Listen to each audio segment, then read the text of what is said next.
Bienvenidos a esta lección sobre la cocina.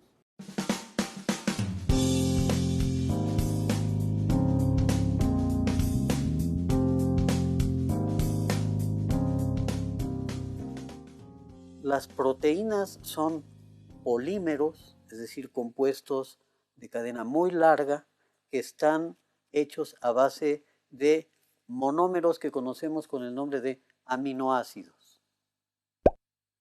y que se unen formando enlaces que conocemos desde el punto de vista químico como enlaces peptídicos. Estas proteínas, estos polipéptidos, estas poliamidas naturales, vean cuántos nombres le podemos dar y todos los nombres son casi impronunciables, pero no hay ningún problema con ello. No solamente son cadenas que podamos pensar así en una cadena larga, sino son cadenas helicoidales con estructuras sumamente complejas y es lo que conocemos como estructura terciaria de las proteínas. La estructura primaria está dada por los aminoácidos que la forman, la estructura secundaria por la manera en que se enlazan, es decir, en qué orden, y la estructura terciaria es precisamente la forma en la tercera dimensión que adoptan. Cuando nosotros cocinamos, el calor lo primero que hace es destruir esta estructura helicoidal, la destruye y la hace más plana. Y esto facilita la acción de una enzima cuando nosotros comemos que se llama peptidasa. Y entonces nuestro cuerpo, cuando nosotros nos alimentamos con estas proteínas que han sido sometidas al fuego y que han perdido la estructura terciaria y ahora son prácticamente planas, la podemos digerir con mayor facilidad. Por cierto, a este proceso de modificar la estructura terciaria de la proteína se le conoce como desnaturalización de las proteínas.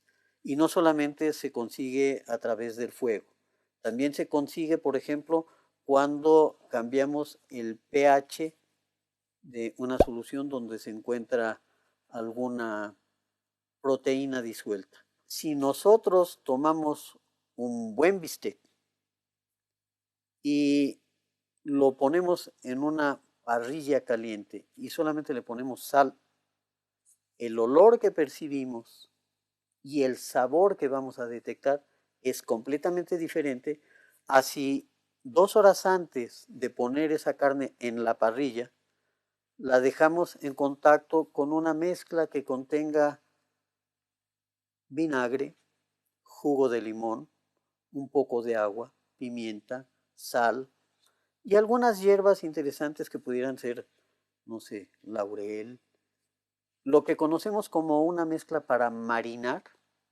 El marinado de la carne ayuda precisamente por ese cambio de pH proporcionado, por ejemplo, por el vinagre y el jugo de limón, a desnaturalizar las proteínas de la carne. Este cambio en el olor viene por una reacción que conocemos con el nombre de reacción de Maillard. Maillard fue un químico francés que nació a finales del siglo XIX, que se dedicó a estudiar precisamente esto, qué ocurre cuando se cocinan los alimentos. Y él nos enseñó que cuando cocinamos, nuestra cocina se transforma en un muy apetitoso laboratorio de química. Y Maillard encontró que diferentes alimentos ocurrían diversas reacciones, pero que fundamentalmente la producción de olores, la modificación de sabores y la modificación de colores cuando cocinamos los alimentos está dada fundamentalmente porque con la temperatura ocurren reacciones entre las proteínas y los azúcares que pueda contener el alimento. Lo podemos notar fácilmente porque la carne cruda tiene un color rojo.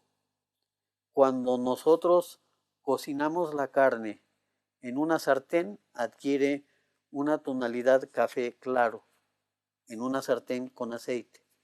Cuando lo hacemos en una plancha, el color es más oscuro. Y si lo hacemos directamente sobre las brasas, puede inclusive llegar a tornarse negro.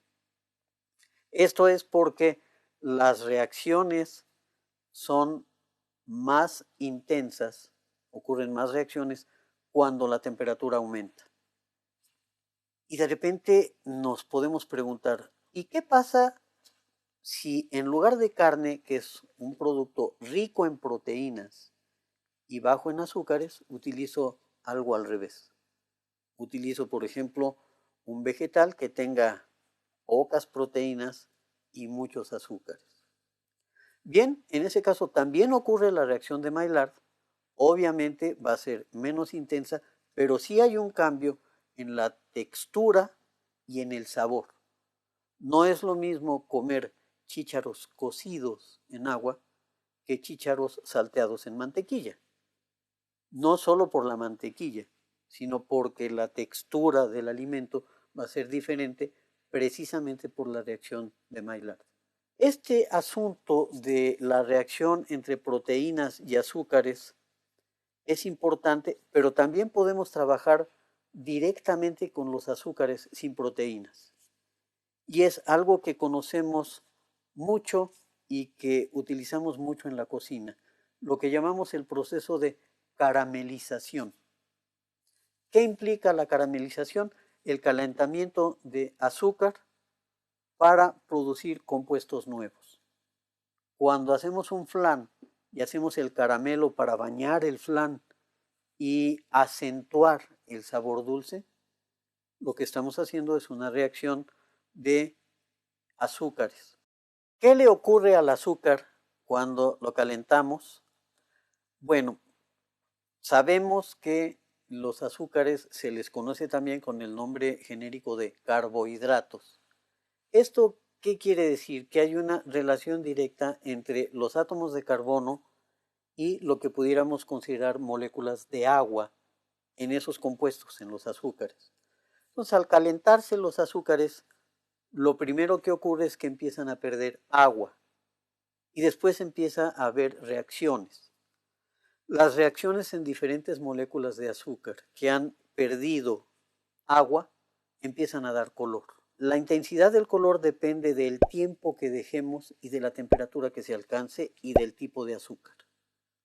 La fructosa tiene una temperatura, la sacarosa tiene otra temperatura, la maltosa tiene una temperatura, pero usualmente oscilan entre 110 grados centígrados y 160 grados centígrados. Y entonces, si nosotros dejamos demasiado tiempo, llegamos al punto en que se nos quema el caramelo. Y el riesgo de que se nos queme el caramelo es que se puedan producir compuestos que resulten finalmente tóxicos. En todos los alimentos ocurre la reacción de Maillard, en mayor o en menor intensidad, pero ocurre. ¿Te habías puesto a pensar que tu cocina es un laboratorio de química?